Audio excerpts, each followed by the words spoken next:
بسم اللہ الرحمن الرحیم۔ پہلے پارے کا پہلا رکوع چل رہا تھا پچھلے ایپیسوڈ میں، اس میں اس رکوع کی تفسیر بیان ہو رہی تھی اور ہم یہاں تک پہنچے تھے کہ اللہ تعالیٰ نے فرمایا ہم نے آپ کو ایک معتدل امت بنایا ہے۔ معتدل امت کیسے بنایا ہے اس کی تفسیر میں پچھلے ایپیسوڈ میں بیان کر چکا ہوں۔ لِتَكُونُوا شُهَدَاءَ عَلَى النَّاسِ وَيَكُونَ الرَّسُولُ عَلَيْكُمْ شَهِيدًا، تاکہ تم لوگوں پر گواہ بن جاؤ اور رسول تم پر گواہ بن جائیں۔ اس کی تفصیل حدیث میں آئی ہے، صحیح حدیث میں رسول اللہ صلی اللہ علیہ وسلم نے ارشاد فرمایا پچھلی امتوں میں جب قیامت کا دن قائم ہوگا تو انبیاء سے اللہ تعالیٰ سوال پوچھے گا کہ کیا تم نے میرا پیغام اپنی امتوں تک پہنچایا؟ تو وہ کہیں گے اللہ ہم نے پہنچا دیا۔ تو عدالت کے ایک کٹہرے میں پیغمبر اور دوسرے میں وہ امتیں ہوں گی، تو وہ ان کی امتیں کہیں گی کہ اے اللہ انہوں نے تیرا پیغام ہم تک نہیں پہنچایا، کیونکہ ظاہر ہے جن لوگوں نے نافرمانی کی پیغمبروں کی وہ تو انکار کریں گے۔ تو اللہ تعالیٰ اس امت کو بطور گواہ کے پیش کریں گے اور یہ امت گواہی دے گی کہ ان کے پیغمبروں نے اللہ کا پیغام ان امتوں تک علی وجہ الکمال پہنچایا تھا، اور پھر رسول اللہ صلی اللہ علیہ وسلم اس امت پہ گواہی دیں گے کہ اللہ یہ امت سچ کہہ رہی ہے۔ تو اللہ تعالیٰ پھر اس امت کو گواہ بنا کر ان پیغمبروں کے حق میں فیصلہ کریں گے۔ تو اس امت کو ایک فضیلت ثابت کرنے کے لیے اور ایک شرف دینے کے لیے یہاں کچھ اشکالات ہوتے ہیں۔ اچھا، پہلی بات تو میں یہ بتا دوں اس امت کو بطور گواہ کے پیش کیوں کیا جائے گا۔ اس کی وجہ کیا ہے کہ گواہ میں معتدل ہونا ضروری ہے، کہ افراط و تفریط سے بچ کر ہو۔ ہمیشہ ایسے کی گواہی قبول کی جاتی ہے جس کے بارے میں پتہ ہو کہ یہ کسی ایک کی سائیڈ نہیں لے گا، یہ وہ بات کرے گا جو حق پر مبنی ہے، یہ جذبات سے مغلوب نہیں ہوتا۔ تو یہ امت چونکہ امت معتدل ہے تو لہذا معتدل ہونا اس بات کا تقاضا کرتا ہے کہ اس کو بطور گواہ کے پیش کیا جائے۔ پھر وہ پیغمبر جب یعنی جو امتی جب اعتراض کریں گے کہ اللہ یہ ہمارے خلاف کیسے گواہی دے رہے ہیں، یہ تو تھے ہی نہیں اس وقت، تو وہ بتائیں گے کہ اللہ تو نے جو ہم پہ پیغمبر بھیجے محمد صلی اللہ علیہ وسلم، اور ان پر جو تو نے اپنی کتاب نازل کی تھی قرآن، اس کتاب میں ہم نے یہ پڑھا تھا، تو ہمارا جو یقین ہے وہ دیکھنے سے زیادہ ہے۔ تو یہ اس امت کو ایک فضیلت دی جائے گی۔ اس پر کچھ سوالات ہوتے ہیں۔ پہلا سوال اس پر یہ ہوتا ہے کہ کسی بھی امتی کا مقام پیغمبر سے زیادہ نہیں ہوتا۔ بھائی ایک طرف انبیاء ہیں موسیٰ علیہ السلام، حضرت عیسیٰ علیہ السلام، اور دوسری طرف ان کی قومیں ہیں، اور گواہ کے طور پر کس کی گواہی قبول کی جا رہی ہے؟ اس امت محمدیہ کی۔ ظاہر اس امت محمدیہ کا مقام پیغمبروں سے زیادہ تو نہیں ہے، تو پیغمبروں کی اپنی بات کا اعتبار کیوں نہیں کیا جا رہا؟ وہ کہہ رہے ہیں اللہ ہم نے پیغام پہنچا دیا۔ جب وہ کہہ رہے ہیں کہ ہم نے پیغام پہنچا دیا تو ان کی بات تو زیادہ وزنی ہے بنسبت ایک امتی کی۔ اس کا جواب یہ ہے کہ دیکھیں اللہ کو تو اصل میں سب معلوم ہے کہ کون حق ہے کون باطل پر ہے، لیکن اللہ تعالیٰ کا قانون یہ ہے کہ اللہ تعالیٰ انسانوں سے انسانوں کے طرز میں بات کرتے ہیں۔ تو انسان کو جب تک یقین نہیں آتا یا اس پر حجت جب تک تام نہیں ہوتی جب تک کوئی گواہی نہ ہو اس کے خلاف، اور قیامت کے دن یہ سب انکار کریں گے کہ انہوں نے ہم پر پیغام نہیں پہنچایا، انکار کریں گے، ان کو یہ امید ہونے لگے گی شاید اگر ہم یہ دعویٰ کریں کہ پیغمبروں نے اللہ کا پیغام نہیں پہنچایا شاید ہماری بخشش ہو جائے۔ تو کیونکہ جب مرتا کیا نہ کرتا ہے نا، کہ جو آدمی مرنے والا ہوتا ہے یا عذاب سے اپنے آپ کو چھڑانے والا ہوتا ہے وہ تو کوئی بھی طریقہ نکلے وہ نکالنے کی کوشش کرتا ہے، اگرچہ اس کو یقین ہو کہ اللہ کو سب کچھ پتہ ہے، پھر بھی وہ بہانے تو کرے گا۔ تو اب اللہ تعالیٰ نے ان امتوں کے خلاف پیغمبر کے قول کو اس لیے ان کے سامنے حجت قرار نہیں دیا کہ وہ خود ایک فریق تھے۔ تو عدالت میں جب بھی دو فریق ہوتے ہیں نا جو ایک دوسرے پر دعویٰ کرتے ہیں تو ان کا اپنا بیان معتبر نہیں ہوتا۔ مثال کے طور پر بھئی یہ واسع خان بیٹھے ہوئے ہمارے سامنے، انہوں نے عدالت میں کیس کیا کہ جی ماموں نے جو ہے مفتی طارق مسعود صاحب نے اتنے پیسے ہم سے لیے اور پی گئے ہیں، ایک مثال ہے، میں نے پیے نہیں ہیں۔ تو عدالت مجھے بھی بلائے گی ان کو بھی بلائے گی۔ تو اب میں کہہ رہا ہوں نہیں، میں نے دعویٰ کیا ان کے اوپر کہ انہوں نے جی 1,00,000 روپے لیے تھے اور مجھ سے پی گئے، میں نے دعویٰ کیا، اور میں نے یہ دے نہیں رہے تو میں نے عدالت میں کیس کیا، عدالت مجھے بلائے گی، عدالت کے کٹہرے میں کھڑا ہو جاؤں گا، تو عدالت مجھ سے پوچھے گی جی آپ کے پاس گواہ ہیں؟ میں بطور گواہ محلے کے 2-4 افراد کو لے کر آ گیا، تو اگر وہ معتبر ہوں گے تو عدالت ان کی گواہی پہ فیصلہ کرے گی، معتبر نہیں ہوں گے تو عدالت میرے کیس کو خارج کر دے گی۔ اب یہاں یہ نہیں کہا جا سکتا کہ مفتی صاحب نے جن گواہوں کو پیش کیا ہے وہ گواہ تو مفتی صاحب سے کم درجے کے ہیں، یعنی عوام کی نظر میں، بلکہ مفتی صاحب کو زیادہ لوگ، ایک مثال دے رہا ہوں کہ لوگ زیادہ قابل اعتماد سمجھتے ہیں، ایک مثال کی حد تک، حقیقت میں سمجھتے نہیں سمجھتے تو الگ بحث ہے نا، یعنی جو مشہور شخصیتیں ہوتی ہیں ان کو تو زیادہ ان کی بات کو لوگ سنجیدگی سے لیتے ہیں نا، تو عدالت کہے گی بھائی اس وقت نہیں لیا جائے گا ان کی بات کو، اگرچہ یہ محلے میں قابل یعنی سچے سمجھے جاتے ہیں، لیکن اس وقت چونکہ ان کی حیثیت فریق کی ہے، تو فریق میں اور دو جب مقابلہ کرنے والے ہوتے ہیں، جو دونوں کا کیس ہوتا ہے، تو عدالت کی نظر میں وہ سیم ہوتے ہیں، تو ان کی اپنی بات کا اعتبار نہیں ہوتا، گواہی ہمیشہ کسی تیسرے سے دلوائی جائے گی، چاہے وہ تیسرا جو مدعی ہے نا اس سے کم درجے کا ہی کیوں نہ ہو۔ تو یہاں بھی پیغمبر چونکہ خود خصم ہوں گے، خصم کا مطلب ہوتا ہے جو آپ کے مقابلے میں کیس میں ہو، تو اس لیے اللہ تعالیٰ وہاں پیغمبروں کی گواہی نہیں بلکہ کسی تھرڈ پارٹی کی گواہی قبول کی جائے گی، اور وہ کون سی ہوگی؟ ظاہر ہے وہ پیغمبر اور ان کی امتوں کے علاوہ کون بچتا ہے؟ یہ امت۔ تو یہ امت چونکہ اعتدال کے راستے پہ چلی ہے، اس کو جیسے ہی تحویل قبلہ کا حکم دیا گیا انہوں نے اسی وقت حکم چینج کر لیا۔ یعنی آپ کتنی بڑی فضیلت ہے، بنی اسرائیل کو دیکھیں، آپ کے موسیٰ علیہ السلام نے ان کو حکم دیا گائے ذبح کرو، کتنا لیت و لال سے کام لیا ان لوگوں نے، ان کو حکم دیا کہ بھئی یہ تورات پر ایمان لے آؤ، تو کیسے جا کے کہ ہم پہلے اپنی آنکھوں سے دیکھیں گے، پھر جب اللہ کے کلام کو سن لیا تو جب اللہ کو اپنی آنکھوں سے دیکھیں گے، اور ادھر اطاعت کتنی زیادہ ہے کہ نماز میں آپ صلی اللہ علیہ وسلم نے کوئی نماز توڑ کے صحابہ کو بتایا بھی نہیں کہ قبلہ چینج ہو گیا، بلکہ گھوم کے وہاں کھڑے ہو گئے تو صحابہ نے فوراً رخ چینج کر لیا، اور وہ پوچھا نہیں کہ نبی سے، بس سمجھ گئے کہ حکم کیا ہو گیا ہے، چینج ہو گیا۔ یہاں تک کہ کسی نے جب دیکھا کہ لوگ اس طرف رخ کر کے نماز پڑھ رہے ہیں، تو کچھ صحابہ دوسری مسجد میں نماز پڑھ رہے تھے، ان کو جا کے اطلاع دی، انہوں نے بھی رخ چینج کر لیا اپنا۔ تو یہ جو اطاعت اور یہ جو فضیلت ہے نا، تو یہ فضیلت اس بات کی تقاضا کرتی تھی کہ ان کے خلاف گواہی دی جائے۔ دوسری بات یہ، پہلا اشکال کا جواب تو ہو گیا، دوسرا اشکال یہ ہے کہ گواہی ہمیشہ اس شخص کی معتبر ہوتی ہے جس نے خود مشاہدہ کیا ہو۔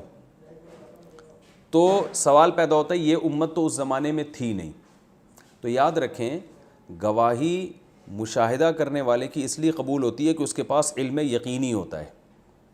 اس لیے علماء کہتے ہیں کہ اگر گواہ کے پاس مشاہدہ نہ ہو، کسی اور طرح سے یقینی علم ہو، تو بھی وہ گواہی دے سکتا ہے۔ اس کی مثال ایسے ہے جیسے آپ نے کسی کو دیکھا کہ ایک آدمی خون آلودہ کپڑوں میں کسی گھر سے نکل کے بھاگ رہا ہے، اور جب گھر میں جا کے دیکھا تو ایک بندہ قتل ہوا پڑا ہوا ہے، تو اگرچہ آپ نے اس کو اپنی آنکھوں سے قتل ہوتے ہوئے دیکھا نہیں ہے، لیکن آپ کے پاس ایک یقینی دلیل ہے کہ بھائی بندہ بھی مر گیا اور چاقو اس کے ہاتھ میں تھا اور یہ خون آلودہ کپڑوں میں بھاگا بھی ہے، تو یہ سب قرائن اس کی علامت ہے کہ اسی نے قتل کیا ہے۔ اس بیس پہ آپ جا کے گواہی دے سکتے ہیں کہ بھئی میں اس بات پہ گواہی دیتا ہوں کہ فلاں نے فلاں کو قتل کیا ہے۔ اسی طرح میڈیکل سائنس میں ڈاکٹروں کی گواہی کا اعتبار ہوتا ہے، حالانکہ انہوں نے مشاہدہ نہیں کیا، لیکن علامات دیکھ کے، پوسٹ مارٹم میں ہوتا ہے نا، علامات دیکھ کے وہ بتا دیتے ہیں کہ بھئی فلاں ہی قاتل ہو سکتا ہے، دوسرا نہیں ہو سکتا۔ تو یہاں بھی یہی ہے کہ اس امت کو، یہ امت قرآن کو سامنے رکھ کے گواہی دے گی کہ اللہ یہ تیرا کلام ہمارے سامنے موجود ہے، اس کلام میں تو نے بتایا ہے کہ پیغمبروں نے اپنا پیغام لوگوں تک پہنچائی، ہمارے پاس دلیل قطعی ہے، اور اس کی بیس پر ہمارے پاس علم یقینی ہے، تو اس علم کی بیس پر ہم یہ گواہی دے رہے ہیں، اور رسول اللہ صلی اللہ علیہ وسلم پھر اس امت پہ گواہی دیں گے کہ اللہ میری امت سچ کہہ رہی ہے۔ تو اللہ کو اس سب چیزوں کی ضرورت نہیں ہے، لیکن بعض دفعہ کسی کی فضیلت اور شرف کو ثابت کرنے کے لیے یہ کام کیا جاتا ہے۔ اس کی مثال ہے جیسے مدرسوں میں، یونیورسٹیوں میں انعامات دیے جاتے ہیں نا، تو اصل مقصد تو انعام دینا ہے، لیکن کسی سینئر کو بلایا جاتا ہے، اس کے ہاتھوں سے انعام دلوایا جاتا ہے، تو بھائی انعام تو ویسے بھی پہنچایا جا سکتا تھا، لیکن اس میں طالب علم کا اکرام بھی مقصد ہوتا ہے کہ وہ یہ فخر سے کہہ سکے گا کہ مجھے فلاں کے ہاتھ سے انعام دیا گیا، اور اس میں اس کو بھی پروٹوکول دیا جا رہا ہوتا ہے کہ ہم آپ کو اتنی عزت دے رہے ہیں کہ آپ سے ہم اپنے اسٹوڈنٹس کو انعامات دلوائیں گے۔ تو یہاں بھی یہی ہے کہ اللہ تعالیٰ اس امت کو یہ عزت دیں گے کہ بھئی تمہارے ذریعے سے گواہی پیغمبروں کے حق میں دلوائی جائے گی۔ تو آگے اللہ نے فرمایا وَمَا جَعَلْنَا الْقِبْلَةَ الَّتِي كُنْتَ عَلَيْهَا۔ رہا یہ مسئلہ کہ اللہ نے قبلہ چینج کیوں کر دیا، اس میں حکمت کیا ہے؟ فرمایا کہ پہلے قبلہ جو تھا وہ اس لیے تھا تاکہ اللہ تعالیٰ ظاہری طور پر بھی دیکھ لیں، حقیقی علم تو ہے اللہ کے پاس، ظاہری طور پر بھی دیکھ لیں کہ کون رسول کی پیروی کرتا ہے اور کون الٹے قدموں پیچھے ہٹتا ہے۔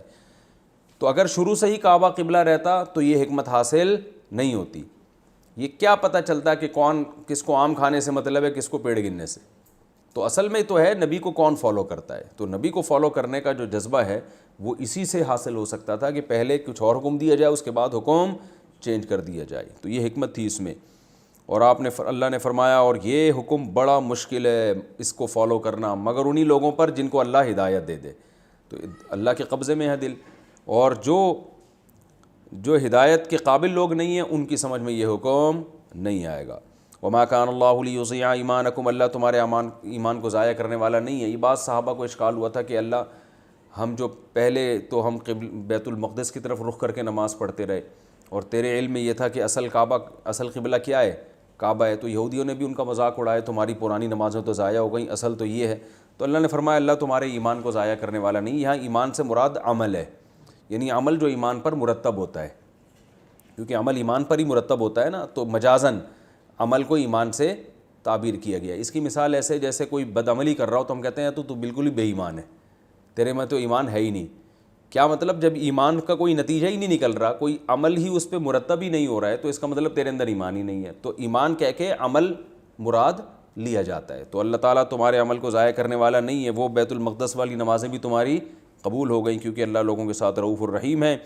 اب اللہ تعالیٰ صراحتاً حکم دے رہے ہیں قد نرا تقلب وجہک فی السماء، اے نبی ہم دیکھتے ہیں آپ کا چہرہ بار بار آسمان کی طرف اٹھتا ہے. نبی صلی اللہ علیہ وسلم کی بڑی چاہت تھی کہ خانہ کعبہ بن جائے قبلہ، اور آپ کو امید تھی کہ اللہ کی طرف سے وحی آئے گی، تو بار بار آسمان کی طرف دیکھتے تھے کہ جبریل وحی لے کے تو نہیں آ رہے. تو اللہ نے اسی کیفیت کو نماز کی حالت میں یہ وحی آئی ہے کہ ہم آپ کو دیکھتے ہیں بار بار آپ کا چہرہ آسمان کی طرف اٹھتا ہے. فَلَنُوَلِّيَنَّكَ قِبْلَةً، ہم ضرور تبدیل کر دیں گے وہ قبلہ، بنا دیں گے آپ کے چہرے کو، پھیر دیں گے اس قبلے کی طرف ترضاها جو آپ چاہتے ہو. تو یہ پہلے وعدہ کیا گیا اور فوراً پھر یہ آیت نازل کر دی فَوَلِّ وَجْهَكَ، پس آپ پھیر دیں اپنے چہرے کو شطر المسجد الحرام، مسجد حرام کی جانب. تو اب اللہ نے فوراً ہی پھروانا تھا، تو پہلے یہ کیوں کہا اللہ نے کہ ہم آپ کے چہرے کو مسجد حرام کی طرف پھیر دیں گے، اور پھر فوراً کہہ دیا پھیر دیں؟ صحیح ہے نا. تو یہ ایک تسلی کی بات ہے. جب کوئی کسی کام کا پہلے وعدہ کیا جائے اور پھر وہ کام کیا جائے تو اس سے انسان کو خوشی زیادہ ہوتی ہے. تو نبی صلی اللہ علیہ وسلم کو تسلی دی گئی کہ ایسا ہو جائے گا، آپ غم نہ کریں. تو آپ کو اس سے خوشی ہوئی. اس کے فوراً بعد اللہ تعالیٰ نے آپ کو خوشخبری سنا دی کہ آپ اپنے چہرے کو مسجد حرام کی طرف پھیر لیں. اور یہ اس حالت میں ہوا جب آپ صلی اللہ علیہ وسلم نماز پڑھ رہے تھے. وَحَيْثُ مَا كُنْتُمْ، اور یہ حکم صرف ابھی کے لیے نہیں ہے بلکہ حیث ما کنتم، تم جہاں بھی ہوگے. ایک تو نبی کو حکم دیا گیا، اور پھر اب مسلمانوں کو خطاب کیا جا رہا ہے کہ یہ صرف نبی کے ساتھ خاص نہیں ہے. وحیث ما کنتم، اے ایمان والو تم سب جہاں بھی ہوگے، فولوا وجوہکم شطرہ، تم سب نے اپنے چہروں کو مسجد حرام کی طرف پھیرنا ہے، یعنی نماز کے وقت. وَإِنَّ الَّذِينَ أُوتُوا الْكِتَابَ، رہا مسئلہ اوتوا الکتاب کا، تو جو اوتوا الکتاب ہے لَيَعْلَمُونَ أَنَّهُ الْحَقُّ مِن رَّبِّهِمْ، ان کو پتہ یہ اللہ کی طرف سے ہے. یہ بالکل برحق فیصلہ ہے، کیونکہ تورات اور انجیل میں لکھا ہوا ہے کہ جو آخری نبی آئے گا اس کا قبلہ بیت المقدس نہیں ہوگا بلکہ اس کے قبلہ کیا ہوگا؟ خانہ کعبہ ہوگا. تو ان کو پتہ ہے، لہذا ان کی ٹینشن مت لو کہ یہ کیا کہیں گے، تو ان کو پہلے سے پتہ ہے. اور وَمَا اللَّهُ بِغَافِلٍ عَمَّا يَعْمَلُونَ، جو کچھ یہ لوگ کر رہے ہیں نا بدبخت لوگ، اللہ ان سے غافل نہیں ہے. جو اعتراضات تم پہ کر رہے ہیں اللہ ان سے غافل نہیں ہے. اور پھر نبی کو تسلی دی جا رہی ہے وَلَئِنْ أَتَيْتَ الَّذِينَ أُوتُوا الْكِتَابَ بِكُلِّ آيَةٍ، یہ جو آپ پر اعتراضات کر رہے ہیں تو آپ غم نہ کریں، کیونکہ اگر آپ ان کے پاس ہر قسم کی نشانی بھی لے آئیں نا اسلام کے برحق ہونے کی، مَا تَبِعُوا قِبْلَتَكَ، پھر بھی یہ آپ کے قبلے کو فالو نہیں کریں گے. یہ جو آپ کو بار بار کہہ رہے ہیں نا آپ اس قبلے سے ہٹ کے دوبارہ بیت المقدس کی طرف آ جائیں، تو ان کے پاس جتنے بھی دلائل آپ نے لے آئے یہ آپ کے قبلے کو پھر بھی فالو کرنے والے نہیں ہیں. وَمَا أَنْتَ بِتَابِعٍ قِبْلَتَهُمْ، اور آپ نے بھی ان کے قبلے کو فالو نہیں کرنا ہے کیونکہ آپ کے پر وحی آ چکی ہے. تو مطلب یہ کہ جب ایک کام ہونا ہی نہیں ہے، نہ انہوں نے آپ کی ماننی نہ آپ نے ان کی مانی، تو پھر ان کی ٹینشن کیوں لیں، ان کے اعتراضات کو کی پرواہ کیوں کریں؟ پرواہ تو اس کی جاتی ہے نا جس سے تبدیلی کی امید ہوتی ہے. جب ہے ہی نہیں تو چھوڑیں ان کے اپنے راستے کو، ان کو چلنے دیں. اور فرمایا کہ وما بعضهم بتابع قبلة بعض، اور یہ خود ایک دوسرے کے قبلے کو بھی فالو نہیں کرتے یہود و نصارہ. بیت المقدس میں بھی انہوں نے ٹکڑے کیے ہوئے ہیں آپس کی ضد اور عناد میں نا، کہ بیت المقدس کے مشرقی کی طرف رخ کرتے تھے یہ عیسائی اور دوسری طرف رخ کرتے تھے یہودی. انہوں نے وہاں بھی جا کے بانٹا ہوا تھا. جیسے ہمارا خانہ کعبہ ہے، اب مختلف مسلمانوں میں فرقے پیدا ہو جائیں اور کہیں خانہ کعبہ کی یہ والی سائڈ فلاں فرقے کی اور یہ والی سائڈ فلاں فرقے کی، یہ تو یہ ضد اور ہٹ دھرمی کی انتہا ہوگی نا کہ بھئی پورا خانہ کعبہ ہی قبلہ ہے. تو یہود و نصارہ میں اتنی ضد تھی آپس میں، تو اللہ فرماتے ہیں یہ جب ایک دوسرے کے قبلے کو فالو نہیں کرتے، حالانکہ وہ تو ایک ہی ہے، سیم ہے، تو یہ وہاں سے ہٹ کے ادھر کہاں سے آ جائیں گے یہ، اور آپ سے تو ان کو ویسے ہی دشمنی ہے، تو لہٰذا آپ ان سے امیدیں چھوڑ دیں۔ وَلَئِنِ اتَّبَعْتَ أَهْوَاءَهُم مِّن بَعْدِ مَا جَاءَكَ مِنَ الْعِلْمِ، اور اگر دلیل آنے کے بعد بھی آپ نے ان کی خواہشات کی پیروی کی اور ان کی باتوں میں آ کے ان کے قبلے کو فالو کرنا شروع کر دیا، اِنَّكَ إِذًا لَّمِنَ الظَّالِمِينَ، تو بے شک آپ کس میں سے ہوں گے؟ ظالمین میں سے۔ تو یہ اصل میں نبی سے تو ایسا ممکن نہیں ہے، یہ غیر مسلموں کو مایوس کرنے کے لیے کہ ہماری طرف سے جب نبی کو یہ دھمکی مل گئی، وعید مل گئی، چاہے وہ ظاہری لحاظ سے ہی دھمکی ہو، تو اب سمجھ لو کہ اب تو محمد صلی اللہ علیہ وسلم ایسا کرنے والے ہیں ہی نہیں۔ فرمایا الذین آتیناہم الکتاب، جن کو ہم نے کتاب دی ہے نا یہود و نصارہ، یعرفونہ، اس پیغمبر کو ایسے پہچانتے ہیں، کما یعرفون ابناہم، جیسے اپنے بیٹوں کو پہچانتے ہیں۔ بیٹوں کو پہچاننے کا مطلب یہ ہے کہ اپنے بیٹے سے انسان عام طور پر اتنا مانوس ہوتا ہے کہ وہ اپنے ہم شکل لوگوں میں بھی اگر بیٹا ہوگا نا تو باپ فوراً پہچان لے گا یہ ہے میرا، کیونکہ بچپن سے گود میں اٹھایا اور اسے لے کے گھومتا پھرتا ہے نا باپ، تو آپ کا بچہ 100 لوگوں میں بھی اگر ہوگا تو آپ کو یہ کنفیوژن نہیں ہوگی یار یہ بھی، اس کی ناک بھی میرے بیٹے جیسی ہے، اس کی بھی میرے بیٹے، پتہ نہیں یہ والا ہے یا وہ والا ہے۔ تو یہ تھرڈ پرسن کے لیے تو ایسا ممکن ہے، باپ کے لیے ایسا ممکن نہیں ہے۔ تو قرآن وہی مثالیں دیتے ہیں نا جو چل رہی ہیں معاشرے میں، آسانی سمجھ میں آتی ہیں۔ تو اللہ تعالیٰ فرماتے ہیں جیسے باپ کو ہزاروں کے مجمع میں اپنے بیٹے کو پہچاننے میں کوئی دشواری نہیں ہوتی، اس کو دلائل کے تانے بانے نہیں ملانے پڑتے کہ گھر فون کر کے پوچھے بیگم ذرا بتانا وہ میرے 2 بچے ہیں بالکل ہمارے بچوں کی شکل کے ہیں، لیکن ایک کی پلکیں چھوٹی ہیں ایک کی پلکیں بڑی ہیں، تو ہمارے بچے کی بڑی پلکیں تھیں یا چھوٹی تھیں میں بھول گیا ہوں۔ ایسا ہوتا ہے کبھی؟ اگر ایسا ہو جائے تو بیگم فوراً کھولا لے کے بھاگ جائے گی، بھائی یہ تو بچے کو بھول گیا، کل مجھے بھول جائے گا یہ۔ تو اللہ فرماتے ہیں جیسے باپ درجنوں بچوں میں اپنے بچے کو پہچانتا ہے، ایسے ہی یہ یہود و نصارہ کے جو علماء ہیں محمد صلی اللہ علیہ وسلم کو صورت سے ایسے پہچان گئے ہیں یہ بالکل، کہ ان کو کوئی کنفیوژن نہیں ہے کہ اب دلائل کے تانے بانے ملانے پڑیں، تو یہ ایسے اچھی طرح پہچانتے ہیں کہ وہی آخری نبی ہے جن کی بشارتیں حضرت عیسیٰ اور حضرت موسیٰ علیہ السلام نے دی ہیں۔ فرمایا وَإِنَّ فَرِيقًا مِّنْهُمْ لَيَكْتُمُونَ الْحَقَّ، ان میں ایک جماعت ایسی ہے جو حق کو چھپاتی ہے، وَهُمْ يَعْلَمُونَ، حالانکہ ان کو سب معلوم ہے۔ ایک جماعت اس لیے کہ بہت سے یہودی ایمان بھی لے آئے تھے، یہودی اور عیسائی۔ الحق من ربک، حق آپ کے رب کی طرف سے ہے، فلا تکونن من الممترین، آپ شک کرنے والوں میں ہرگز نہ ہو جائیں، حق آپ کے رب نے بیان کر دیا ہے۔ تو یہ رکوع تھا جس کی میں نے تفسیر بیان کی۔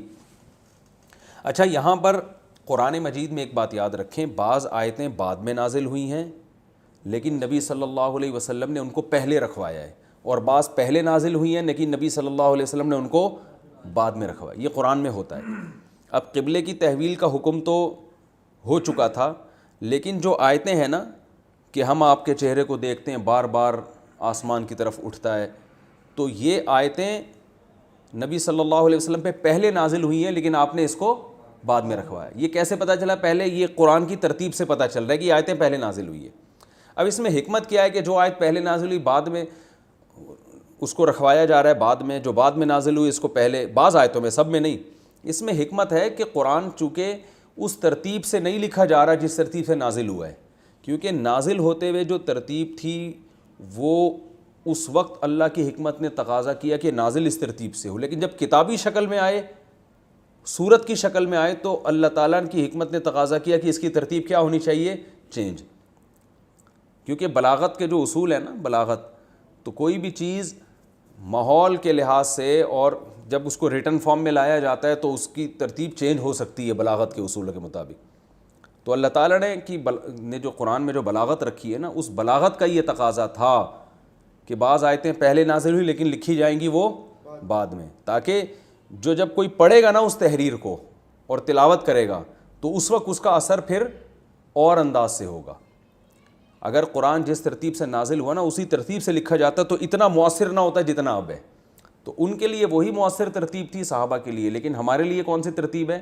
یہ والی۔ تو یہ نبی صلی اللہ علیہ وسلم نے یہ کام خود کیا، اس پر پوری امت کا اجماع ہے کہ آپ صحابہ کو، کاتب وحی کو خود بلا کے بتاتے تھے کہ یہ والی آیت فلاں صورت کے کہ فلاں آیت کے بعد لکھنا ہے۔ صورتوں کی ترتیب نبی کی طرف سے ہے، یعنی جیسے سورہ بقرہ الف لام میم سے لے کے آخر تک یہ نبی کی طرف سے ہے، اس میں کوئی چینجنگ حرام ہے۔ البتہ صورتوں کو خود ترتیب دینا کہ پہلے سورہ بقرہ ہو پھر سورہ آل عمران ہو، یہ ترتیب صحابہ کی طرف سے ہے۔ سمجھ میں آ رہی ہے بات؟ یہ نبی کی طرف سے متعین نہیں ہے، بلکہ حضرت عثمان نے جو قرآن جمع کیا نا اس میں سورہ بقرہ سورہ فاتحہ کو پہلے، پھر سورہ بقرہ کو، پھر آل عمران کو، تو یہ صحابہ کی طرف سے ہے، یہ نبی کی طرف سے نہیں ہے۔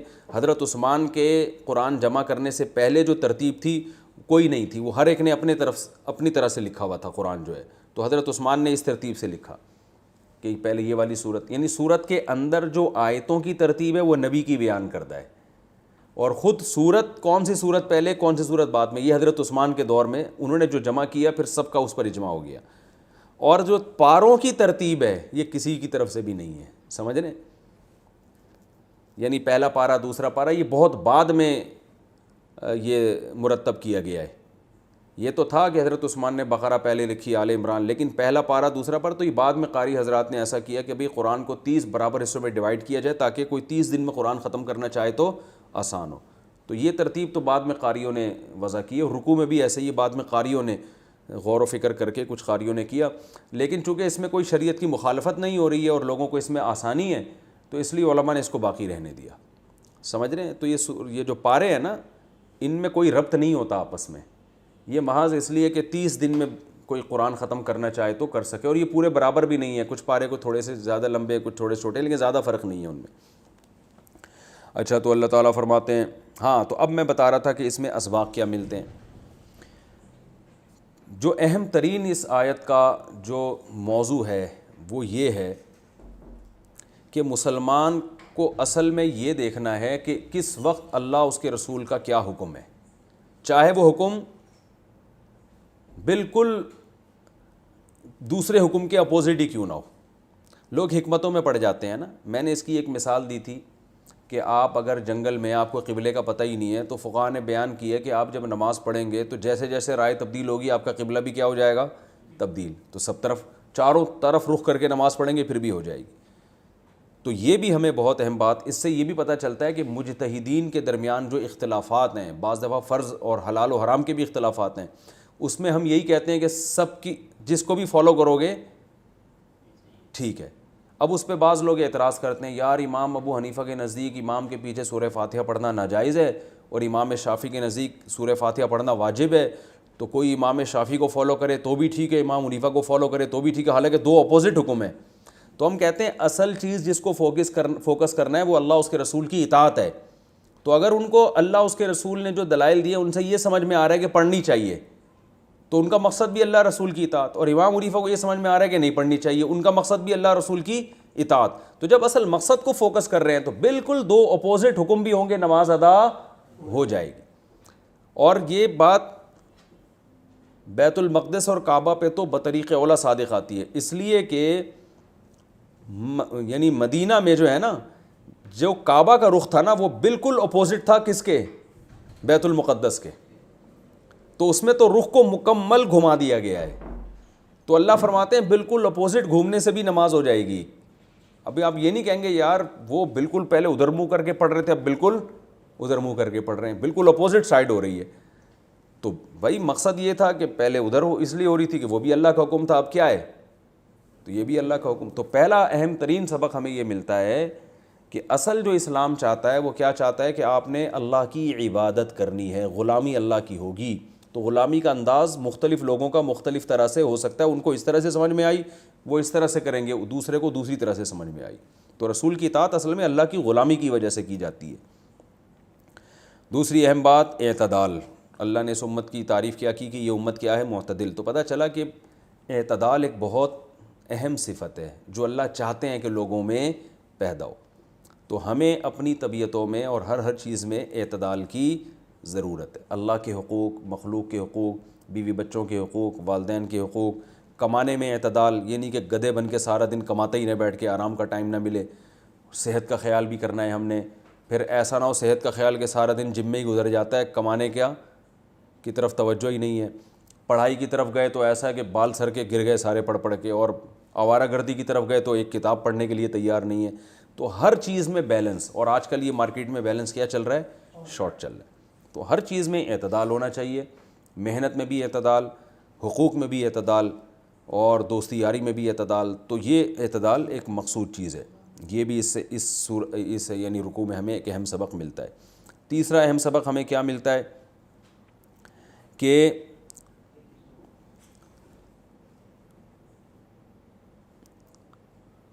یہ جو یہود و نصارہ ہیں، نبی صلی اللہ علیہ وسلم کے دور میں جو یہود و نصارہ تھے، جیسے انہیں علم تھا نا کہ آپ صلی اللہ علیہ وسلم برحق ہیں مگر پھر بھی مان نہیں لے کر آتے.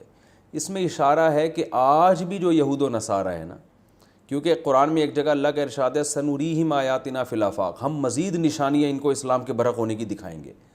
تو آج بھی اگر کوئی یہود و نصارہ جس نے اسلام کو پڑھا ہوا ہو نا، جانتا ہو، اس کے سامنے بھی اسلام بالکل چڑھتے سورج کی طرح واضح ہے.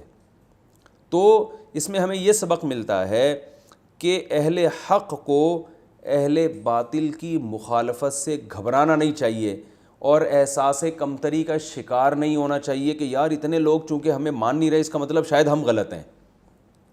تو ہم غلط نہیں ہیں، ہم الحمدللہ کیا ہیں، صحیح ہیں. تو ہمیں لوگوں کی مخالفت کی بیس پر اپنے ایمان میں کمی واقع نہیں کرنی چاہیے، کیونکہ آپ کے کانفیڈنس میں کمی ہوگی، آپ کے ایمان میں کمی ہوگی تو پھر آپ کے لیے خود بھی چلنا مشکل، دوسروں کو بھی چلانا مشکل. تو اس لیے اللہ نے رکوع کو اس پر ختم کیا، الحق من ربک. حق کس کی طرف سے ہے؟ رب کی طرف. حق انسانوں کی طرف سے نہیں ہوتا، حق وہ ہے جو رب نے بیان کر دیا. تو لہذا جب نبی کو کہا جا رہا ہے آپ نے شک میں نہیں پڑھنا، تو نبی کے واسطے سے ہم کو بھی کہا جا رہا ہے. تو اس سے ہمیں اپنے دین، اپنے مذہب اور اپنے جس راستے پہ ہم چل رہے ہیں نا، اس پہ بہت اعتماد کے ساتھ ہمیں چلنا چاہیے. لوگوں کی مخالفت کی وجہ سے ہمیں اس میں کنفیوژن کا شکار نہیں ہونا چاہیے. یہ تو اس رکوع کا بنیادی یعنی جو اسباق ملتے ہیں وہ میں نے بیان کیا. اب ہم انشاءاللہ اگلا رکوع شروع کرتے ہیں. یہ ہے سورہ بقرہ کا 18واں رکوع اور دوسرے پارے کا دوسرا رکوع. وَلِكُلٍّ وِجْهَةٌ هُوَ مُوَلِّيهَا. پہلے اس رکوع کا لفظی ترجمہ ہوگا، مختصر گرامر بیان ہوگی اور اس کے بعد انشاءاللہ اس کی تفسیر ہوگی. یہ رکوع بھی بڑا مختصر ہے. وَلِكُلٍّ وِجْهَةٌ. وَلِكُلٍّ، کلن کا معنی جب کلن کے لفظ پہ تنوین آتی ہے نا تو اس کا مطلب اس کے بعد کوئی لفظ محذوف ہے. جیسے کل کا معنی کلن کا معنی کل قوم یا کل رجل، کچھ نہ کچھ محذوف ہے.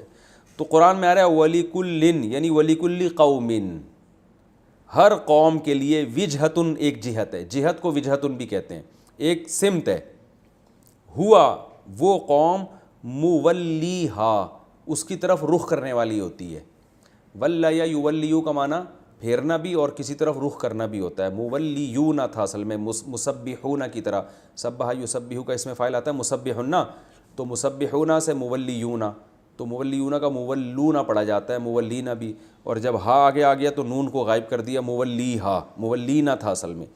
ہر قوم کے لیے ایک جہت ہوتی ہے اور وہ قوم اس جہت کی طرف رخ کرتی ہے. فاستبقوا الخیرات، پس تم ایک دوسرے سے سبقت کرو. امر کا صیغہ ہے استبقوا، باب استفعال نہیں بل باب افتعال، استباق، ایک دوسرے سے مسابقت کرنا، ایک دوسرے سے پہل کرنا. فاستبقوا الخیرات، پس تم، یہ الف سائلنٹ ہو گیا اصل میں، پس تم خیرات یعنی نیکیوں میں ایک دوسرے سے آگے بڑھو. اینما تکونوا، تم جہاں بھی چلے جاؤ گے، یاتی بکم، اللہ لے آئے گا تمہیں. یاتی کا معنی آنا، لیکن با جب آخر میں آ رہا ہو تو کیا مطلب ہوتا ہے؟ لانا. یاتی بکم اللہ، اللہ تم کو لے آئے گا، جمیعاً تم سب کو لے آئے گا. ان اللہ علی کل شیء قدیر، بے شک اللہ تعالیٰ ہر چیز پر قدرت رکھتا ہے. ومن حیث خرجت، اور آپ جہاں بھی نکلیں، خرجتا کا معنی آپ جہاں بھی جائیں، فولی وجہک، آپ اپنے چہرے کو پھیریں، شطر المسجد الحرام، مسجد حرام کے جانب. وَإِنَّهُ، اور بے شک یہ حکم، للحق، لام تاکید کے لیے، یقیناً برحق ہے، من ربک، آپ کی طرف سے. وَمَا اللَّهُ بِغَافِلٍ، اور نہیں ہے اللہ تعالیٰ غفلت والا، عما تعملون، عما اصل میں تھا عن ما، ان اعمال سے جو تم کر رہے ہو، اللہ سے غافل نہیں ہے. وَمِنْ حَيْثُ خَرَجْتَ، اور جہاں بھی آپ جائیں، فَوَلِّ وَجْهَكَ شَطْرَ الْمَسْجِدِ الْحَرَام، اپنے چہرے کو پھیرے مسجد حرام کی طرف. وَحَيْثُ مَا كُنْتُمْ، اور اے ایمان والو تم سب بھی جہاں بھی ہو، جہاں بھی جاؤ، فَوَلُّوا وُجُوهَكُمْ شَطْرَهُ، تو پھیرو اپنے رخ کو مسجد حرام کی طرف. لی اللہ یکونا، لی اللہ اصل میں تھا لی ان اور پھر لا، تاکہ نہ ہو جائے، یکونا نہ ہو جائے، لی اللہ یکونا کہاں چلے گئے، لی اللہ یکونا للناسی، تاکہ نہ ہو جائے لوگوں کے لیے، علیکم حجتن تمہارے خلاف حجت، تاکہ تمہارے خلاف کوئی حجت نہ ہو جائے، الا الذین ظلموا منہم، ہاں وہ لوگ جو ان میں سے ظالم ہیں، فلا تخشوہم، پس ان لوگوں سے مت ڈرو، تخشو اصل میں تھا تخشیو، خشیہ یخشا، سمیع یسمع کی طرح، تو آرڈر کا صیغہ ہے، فلا تخشوہم، ان سے خشیت مت کرو، ان سے ڈرو مت، وخشونی، اور ڈرو مجھ سے، ولی اتما، اور تاکہ میں مکمل کر دوں، اتما اتممو، اکرمو کی طرح، اتمام سے ہے نا، اکرام کی طرح مکمل کرنا، ولی اتما، تاکہ میں مکمل کر دوں، نعمتی اپنی نعمت، علیکم تم پر، ولعلکم، اور تاکہ تم تہتدون ہدایت پر آ جاؤ، سیدھے راستے پر چلو، کما ارسلنا، جیسے کہ بھیجا ہم نے، فیکم تم میں، رسولاً ایک رسول، منکم جو تمہیں میں سے ہے، یتلو علیکم آیاتنا، جو تلاوت کرتا ہے تم پر ہماری آیتیں، ویزکیکم، اور تزکیہ کرتا ہے تمہارا، ویعلمکم الکتاب والحکمہ، اور تمہیں کتاب اور حکمت سکھاتا ہے، ویعلمکم، اور سکھاتا ہے تمہیں، ما وہ چیزیں، لم تکونوا تعلمون، جو تم نہیں جانا کرتے تھے، لم تکونوا تم نہیں تھے، تعلمون ان کو جاننے والے، فاذکرونی اصل میں تھا فاذکرونی، الف سائلنٹ ہو گیا، اذکرو یاد کرو، نی مجھ کو، اذکرکم، اذکرو کا مطلب میں یاد کروں گا، انصرو ہے نا، تو اذکرکم میں تمہیں یاد کروں گا، وشکرو اور شکر کرو، لی میرا، ولا تکفرونی، نون کے بعد یا بھی تھا اصل میں جو حذف کر دیا گیا ہے، تو ولا تکفرونی، میری ناشکری مت کرو، یہ اس کا لفظی ترجمہ ہو گیا۔ اب یہ بہت مختصر رکوع ہے، اس کی میں مختصر تفسیر بیان کرتا ہوں۔ جو پچھلا حکم چل رہا ہے نا، بس یہ آخری رکوع ہے، اور اس میں وہ تحویل قبلہ کے حکم کو کیا کر دیا گیا، کمپلیٹ۔ تو اللہ ایک اور حکمت بیان کر رہے ہیں کہ وَلِكُلٍّ وِجْهَةٌ، ہر قوم کی ایک جہت ہوا کرتی ہے جہاں وہ رخ کرتے ہیں، یعنی اللہ تعالیٰ کا ہمیشہ سے دستور رہا ہے کہ یہ یعنی قبلہ متعین کیوں کیا جا رہا ہے۔ غیر مسلم اس پہ اعتراض کر سکتے ہیں، کیا ضرورت ہے ادھر رخ کر کے، بھی جہاں بھی رخ کر کے نماز پڑھ لو۔ تو اللہ فرماتے ہیں کہ ہر قوم کی ایک ہمیشہ سے جہت رہی ہے جہاں وہ رخ کرتے ہیں عبادت میں، تو یہ اللہ کا ہمیشہ سے اصول رہا ہے۔ اس میں حکمت کیا ہے کہ ایک جہت جب ہوتی ہے نا، تو اس سے انسان کی طبیعت میں سکون پیدا ہوتا ہے، خشوع پیدا ہوتا ہے، اسے پتہ ہے یہ جہت مقدس ہے، تو اس طرف رخ کرے گا تو نماز میں دل جمی ہوگی، جماعت کی نماز قائم کرنا آسان۔ اب اگر قبلہ نہ ہوتا، اللہ کہتے جہاں چاہے رخ کر کے نماز پڑھا کرو، تو کوئی کسی مسجد کا رخ ادھر ہوتا، کسی مسجد کا رخ ادھر ہوتا، کسی کا ادھر ہوتا، پھر بیت اللہ کی طرف رخ کرنے میں جو انسان کو ایک سکون ملتا ہے کہ میں اللہ کے گھر کی طرف، کیونکہ دیکھیں اللہ تو نظر آ نہیں رہا، تو جب اللہ نظر نہیں آ رہا تو جو اللہ سے عشق اور محبت کرنے والے لوگ ہیں، جب محبوب نہیں ہوتا تو محبوب کا کوئی گھر تو ہونا جہاں جا کے انسان اپنی محبت کی پیاس بجھا سکے۔ تو یہ اللہ کا ہمیشہ سے دستور رہا ہے کہ عبادت جب بھی اللہ کی ہوگی تو ظاہر ہے اللہ کو تو ہم دیکھ نہیں رہے ہیں، تو اللہ کوئی تو نشانی اپنی زمین پہ رکھے نا، اور کوئی تو ایسی جگہ بتائے کہ یہ میرا گھر ہے، تاکہ اس سے انسان لپٹے تو یہی سمجھے کہ میں اللہ کے گھر سے لپٹ رہا ہوں، اس کے سامنے سجدہ کرے تو یہ سمجھے کہ میں کس کے گھر کے سامنے سجدہ کر رہا ہوں، اللہ کے گھر۔ تو جس میں محبت ہوتی ہے نا، اس کو کوئی نشانی چاہیے ہوتی ہے یاد کے لیے، تو اس لیے اللہ نے فرمایا کہ اللہ کی حکمت نے ہمیشہ اس کا تقاضا کیا کہ ہر قوم کے لیے ایک جہت اللہ نے رکھی ہے۔ تو اس بحث میں نہ پڑھو کہ یہ جہت کیوں ہے، ادھر رخ کر کے نماز کیوں، کوئی رخ کیوں ہے، بیت اللہ کی طرف کی رخ کیوں ہے۔ اللہ تو جب ہر جگہ، اللہ نے قرآن میں فرمایا نا کہ اینما تقولوا فثم وجہ اللہ، تم جہاں بھی ہوگے اللہ کا ذات وہاں ہے، یعنی اللہ کا چہرہ وہاں ہے علم اور قدرت کے اعتبار سے۔ تو اس لیے اللہ نے فرمایا اس میں حکمت ہے کہ ہر قوم کے لیے اللہ نے ایسا رکھا ہے، اور اس کی حکمت علماء یہ بیان کرتے ہیں کہ ہر قوم کے لیے ایسا کیوں رکھا گیا ہے، ظاہر ہے کوئی حکمت ہوگی، اور وہ حکمت کیا ہے، انسان کی جو منتشر طبیعت ہے اس میں سکون پیدا کرنا۔ تو منتشر طبیعت جو ہے نا، خیالات منتشر، وہ اس طرف کیا ہو جاتے ہیں، اس میں اطمینان اور سکون پیدا ہو جاتا ہے۔ لہذا اللہ نے فرمایا فاستبقوا الخیرات، نیکیوں میں آگے بڑھو۔ کیا مطلب، اس بحث میں مت پڑھو کہ بیت اللہ کیوں ہے، بیت المقدس کیوں نہیں، اور یہ ہے کیوں، قبلے کی ضرورت کیا تھی، اس بحث میں چھوڑو، ہمیشہ سے ایسا ہوتا رہا ہے، جو کام ہمیشہ سے ہوتا رہا ہے اللہ تمہارے کہنے سے چھوڑے گا نہیں وہ، یہ تو یہود و نصارہ کا بھی قبلہ تھا۔ فاستبقوا الخیرات، اور آپ دیکھ لیں دوسری قوموں نے بھی اپنی اپنی ایک جہتیں متعین کی ہوئی ہیں، ان کے مذہبی اجتماعات کسی مخصوص جگہ پہ ہوتے ہیں جن کو وہ مقدس سمجھتے ہیں، سکھوں کا بھی ہوتا ہے، اور بھی جتنے بھی مذاہب ہیں نا ان کی کوئی نہ کوئی مخصوص جگہ ہے جو ان کو جوڑنے کا کام کرتی ہے۔ تو یہ لوگوں نے تو خود سے متعین کر دیا، لیکن اللہ تعالیٰ کا بھی یہ کی عادت رہی ہے کہ ہر قوم کے لیے کوئی جگہ متعین کرتے ہیں، تو تمہارے لیے بھی کر دی، لہذا فاستبقوا الخیرات، نیکیوں میں آگے بڑھو۔ کیا مطلب؟ اس بحث میں نہ پڑھو، فضول اور لا یعنی بحثوں میں نہ پڑھو، نیکیاں کرنے کی کوشش کرو۔ اینما تکونوا، تم دنیا میں جہاں بھی جاؤ گے اللہ تم سب کو اٹھا کے لے آئے گا، دیکھے گا کون اللہ کے حکم کو فالو کر رہا ہے کون فالو نہیں کر رہا، اللہ ہر چیز پر قدرت رکھتا ہے۔ اب اس حکم کو دوبارہ تکرار کیا گیا، نبی کو بھی بتایا گیا اور صحابہ کو بھی، کہ تم نے بیت المقدس یعنی مسجد حرام ہی کی طرف رخ کرنا ہے۔ اس حکم کو تکرار کیوں کیا گیا؟ اس لیے کہ آگے اس حکم کی ایک اور حکمت بیان کی جا رہی ہے، تو اس لیے بلاغت کا تقاضا یہ تھا اس حکم کو دوبارہ ریپیٹ کیا جائے۔ فرمایا وَمِنْ حَيْثُ خَرَجْتَ، تم کہیں بھی دنیا میں نکلو۔ پہلے حکم تھا کہ تم جہاں بھی ہو، اب ہے کہ سفر بھی اگر کرتے ہو تو سفر میں بھی یہ حکم چینج نہیں ہوتا، تم جہاں بھی دنیا میں نکلو یعنی سفر کرو، کیونکہ سفر میں بعض احکام میں آسانی ہو جاتی ہے نا، تو کسی کو وہم ہو سکتا تھا کہ سفر میں قبلہ کا حکم نہیں ہے، تو اللہ نے فرمایا نہیں، وَمِنْ حَيْثُ خَرَجْتَ، تم جہاں بھی جاؤ دنیا میں، تو اے نبی آپ نے بھی اپنے چہرے کو مسجد حرام کی طرف پھیرنا ہے، اور اے مسلمانوں تم بھی دنیا میں جہاں ہوگے تم سب نے اپنے چہروں کو مسجد حرام کی طرف پھیرنا ہے۔ اور اس میں ایک حکمت کیا ہے؟ لِأَلَّا يَكُونَ لِلنَّاسِ عَلَيْكُمْ حُجَّةٌ، تاکہ لوگوں کی تمہارے خلاف حجت قائم نہ ہو۔ کیا مطلب؟ اگر تم نے بیت اللہ کی طرف رخ نہیں کیا نا، تو یہ جو لوگ ہیں نا یہود و نصارہ، یہ ابھی تو باتیں کر رہے ہیں لیکن کل وہ تورات اور انجیل کی آیتیں تمہارے سامنے پیش کر کے کہیں گے کہ دیکھو تورات اور انجیل میں جو آخری نبی کی علامتیں ہیں وہ یہ علامتیں کہ اس کا قبلہ کعبہ ہوگا، اور تم تو کعبہ کو فالو نہیں کرتے، تو یہ لوگوں کی تمہارے خلاف حجت قائم ہو جائے گی۔ تو اللہ ابھی سے تمہیں حکم دے رہا ہے کہ بیت اللہ کی طرف سفر میں بھی رخ پھیرو، حضر میں بھی، تاکہ لوگوں کی تمہارے خلاف حجت قائم نہ ہو سکے اور بحث کا دروازہ بند ہو جائے۔ الا الذین ظلموا منہم، ہاں ان میں جو ظالم ہیں وہ تو بحث کریں گے جیسے کہ کر رہے ہیں۔ فلا تخشوہم، ان سے مت ڈرو، ان ظالموں سے، واخشونی، مجھ سے ڈرو، ولیتم نعمتی علیکم، اور دوسری حکمت اس میں یہ ہے، میں جو تمہیں کہہ رہا ہوں جہاں بھی جاؤ کعبہ کی طرف رخ کرو، دوسری حکمت یہ کہ تاکہ میری نعمت تم پر تمام ہو جائے۔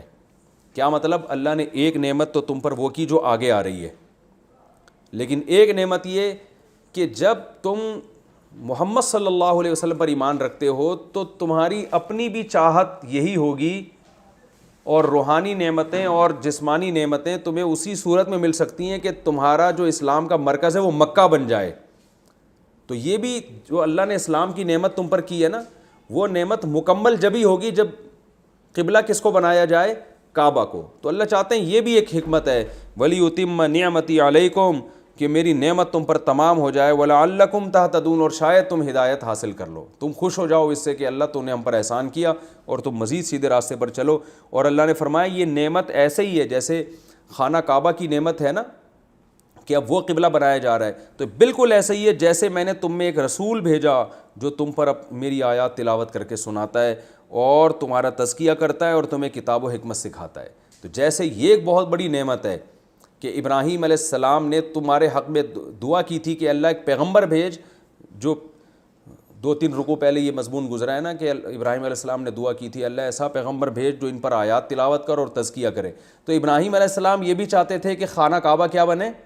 وہ مرکز بنے، تو اللہ نے خانہ کعبہ کو مرکز بنا کے بھی نعمت تمام کر دی، اور ابراہیم علیہ السلام کی جو دعا تھی دوسری دعا کہ ایسا پیغمبر آئے انہی میں سے، انہی کی جنس میں سے یعنی انسانوں میں سے، تو وہ بھی اللہ نے تمہاری دعا، ابراہیم علیہ السلام کی دعا تمہارے حق میں قبول کی۔ تو یہ نعمت ایسے ہی ہے جیسے ہم نے تمہارے درمیان رسول بھیج دیے جو اللہ کی آیات تمہیں پڑھ کے سناتے ہیں، تزکیہ کرتے ہیں اور تمہیں کتاب اور حکمت سکھاتے ہیں اور وہ باتیں سکھاتے ہیں جو تم نہیں جانتے تھے۔